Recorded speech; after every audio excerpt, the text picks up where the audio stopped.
recording. Damn it. Put your socks down. Alright.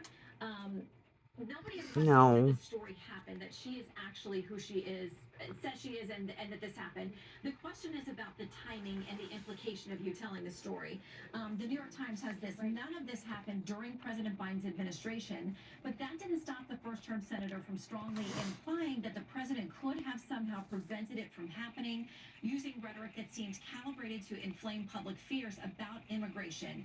Did you mean to give the impression that this horrible story happened on President Biden's watch?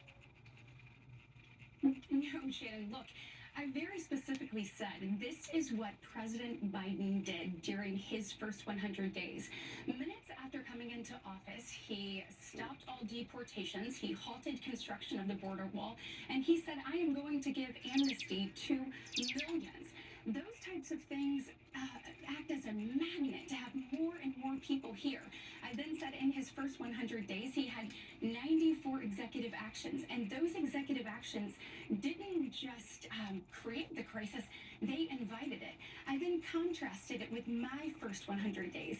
Shannon, I went to the border 3 times in my first 100 days in office, and when I was there, I asked for the real, unvarnished truth. I wanted to sit down. I asked the Border Patrol agents. I asked the people there. I asked the victims, previous victims of drug cartels, tell me what it's like. Tell me what we need to do. Tell me what we need to know. The truth is, and the media knows this, yet they're not covering it, that human trafficking has gone up under President Biden. If you look back under 2018, it was a $500 million industry, human trafficking by the drug cartels. It is now a $13 billion industry. Shannon, the drug cartels are winning under this. This is a story of what is happening now at an astronomical rate, and we have to bring attention to it. We have to tell those stories, and the liberal media needs to pay attention to it, because there are victims all the way coming to the border, there are victims at the border, and then there are victims all throughout our country.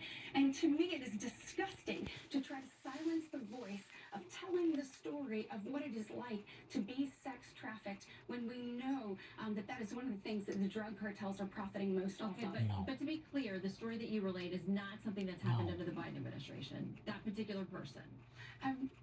Well, I very clearly said I spoke to a woman who told me about when she was trafficked when she was 12.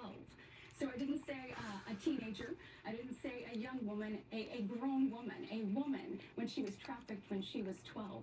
And so listening to her story, she was a victim's right advocate who was telling this is what drug cartels are doing. This is how they're profiting off of women. And it is disgusting.